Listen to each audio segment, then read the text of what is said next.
Dandelion Dreams, April 29th, 2023, Colorado Springs, Colorado, USA. Sampo Heinonen was mustered from his house by the sound of neighborhood lawnmowers.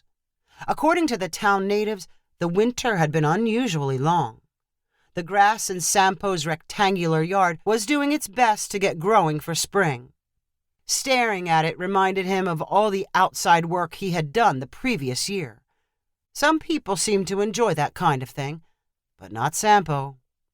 As he stood there in sweatpants and slip-on sandals, Sampo saw Jed wave from 2 houses down the sidewalk. As far as Sampo could tell, Jed had lived on that street since the squat brick houses were first constructed. So long ago that buffalo were probably roaming the prairies. Sampo kept one eye on the tire-sized patch of dandelions sprouting near the sidewalk and the other eye on Jed. Once he had Sampo's attention, the old-timer picked up a shovel and strolled forward. He wore a blue denim shirt. Black suspenders held up his pants and held back his bass drum stomach. The shovel appeared to be mostly symbolic, letting the world know he was ready for work involving dirt. Jed was obviously retired, with plenty of months to rest up for lawn season. Summer weekends were now his prime time. "About to get serious with your grass?" Jed asked in a friendly but judgmental tone. "I guess," Sampo mumbled in reply. When Jed stopped next to him and leaned on the shovel, Sampo added, "Actually, I'm not all that serious about it." "You gotta get the fertilizer treatments on it now if you expect it to look green. What fertilizer are you using?" Sampo shrugged his shoulders. "I just put down a spring mixture in my yard and Sharon's yard. She's a single mom, you know." "Yeah, I know. No one to help her outside, so I'm happy to do it." "How about helping out on my yard, too?" Sampo asked with a laugh. Jed did not find any humor in the question. "I don't want to rob you of the satisfaction. Taking care of a lawn is one of the most important things a man can do. Shows he's strong and responsible." Sampo did not like the accusing sound of Jed's words and how he was equating the condition of his lawn with his manhood. Sampo grimaced and said, "I'm not that big of a grass fan. I think the look of a yard should come down to personal taste." He glanced at the dandelions near his feet and added, "Haven't you heard that growing dandelions is the new rage?" Jed scoffed. "Huh, I don't believe that for a second." "It's true," Sampo replied in a smarmy voice. "Go check out YouTube or any of your other social media accounts." "I don't watch the YouTube channel." "Then you're missing out. All kinds of people show off their dandelion lawns. Pretty yellow color. Maybe I'll try it this year. Nice and easy. You just let nature take over." "You can't do that. If you let them go wild, the seeds will get into Sharon's yard and then mine. Keeping up with your grass is part of the social contract of living in the neighborhood." "I never signed any contract. I think after a while you'll grow to love dandelions. I'm pretty sure you can even eat them. They get a bad rap for no good reason. Time to change your perception." Jed did not want to hear anything good about dandelions. He left in a huff and dragged his shovel all the way down the sidewalk. For the rest of the weekend, Sampo laid on his couch and listened to lawn mowers and trimmers. He daydreamed about a beautiful dandelion carpet covering his front yard. It would be bright and beautifully yellow. When people saw it, they would want one of their own. The idea was sure to catch on, and the best thing about it was Mother Nature doing all the work. Last year, dandelions kept showing up no matter how many times Sampo tried to pull them out or poison them. Why continue fighting? Sampo was not sure of a dandelion's smell, but he could already imagine walking through his dandelion garden and soaking up their fresh fragrance. Sampo's dandelion dreams continued over the next weekend as he puttered around the house in his pajamas instead of confronting his yard. He did spend a few minutes turning on his sprinklers, but he cut way back on watering time. He figured dandelions could survive on less water than grass, another plus for a dandelion garden. After 2 weeks of natural growth, Sampo made a quick inspection. To his disappointment, the lawn was not yet a uniform, soft yellow blanket. Many dandelions thrived, but mostly in patches, islands in a sea of neglected grass.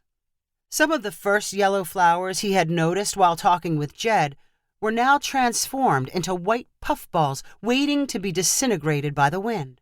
Sampo suddenly questioned whether dandelions were as powerful as he hoped. He turned to the internet for reassurance. Web pages dedicated to dandelions described how quickly they turned from their yellow flower phase to their puffball seed phase. Flowers might only last for a week, but new ones could keep popping up all summer. And Sampo was right about them being edible. Hundreds of years ago, people ate them like lettuce. It was time they were appreciated again. Sampo returned to his yard and picked a dandelion stem and some leaves. He nibbled at the stem before spitting it out. Bitter. The leaves were tastier, but he was not ready for an entire dandelion salad. He reached down for some of the puffballs and decided he would help spread seeds evenly over his yard. He spent the next hour blowing puff around to ensure that spots covered with only grass would soon welcome dandelions. Spreading seeds felt like a cliff jump. There was no turning back. Instead of ignoring his lawn, he spent time each day inspecting it and searching for signs of dandelion progress. Was that one here yesterday? He muttered to himself, hopeful over every new dandelion shoot. But progress was slow. He probably expected too much of them. Were they supposed to displace all the grass overnight? Tufts of grass still clung to life despite being neglected. Sampo decided the grass was the problem. He pulled out his lawnmower during the next weekend and attacked the stubborn grass clumps, cutting them as short as possible. This type of targeted mowing was more work than mindlessly pushing the mower in straight lines.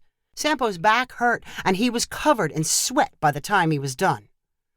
Sampo was sure the grass would get the message about not being wanted, but it refused to surrender.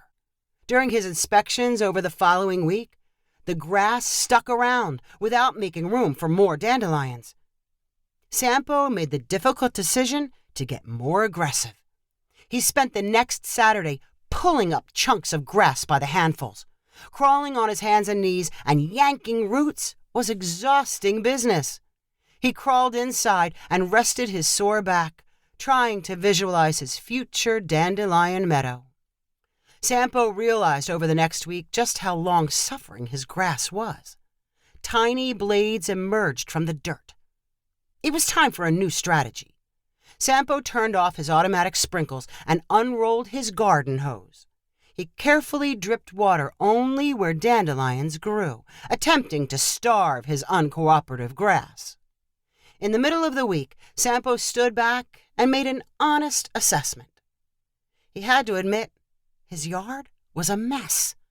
The uneven patches of yellow, green, and brown looked like paint and acid had dropped from a helicopter.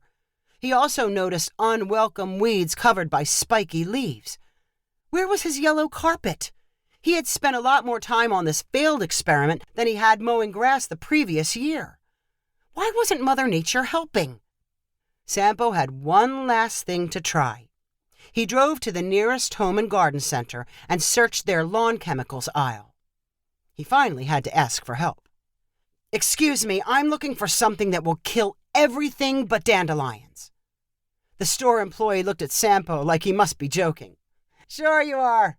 And I'm looking for a mirror that makes me look fat and ugly." "I'm serious. I'm trying to grow dandelions." "You must be the only person in the world. I've never had anyone want to save dandelions. You'd probably need to hire a chemist to come up with a formula for you." Sampo left the store disappointed. He did not touch his front yard for 2 weeks, hoping Mother Nature would finally take care of things without him. He stared at it one Saturday morning when Jed wandered down the sidewalk carrying his shovel. He wore a tan denim shirt and the same black suspenders. "How's the dandelion farm working out?"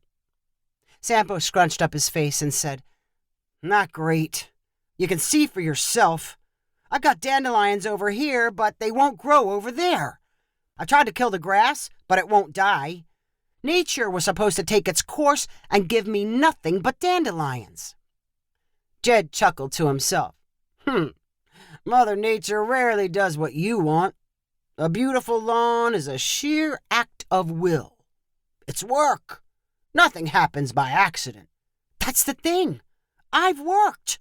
I worked harder for the dandelions than I ever did for the grass. Jed leaned on his shovel and smiled thoughtfully. "I see you're kind of a maverick.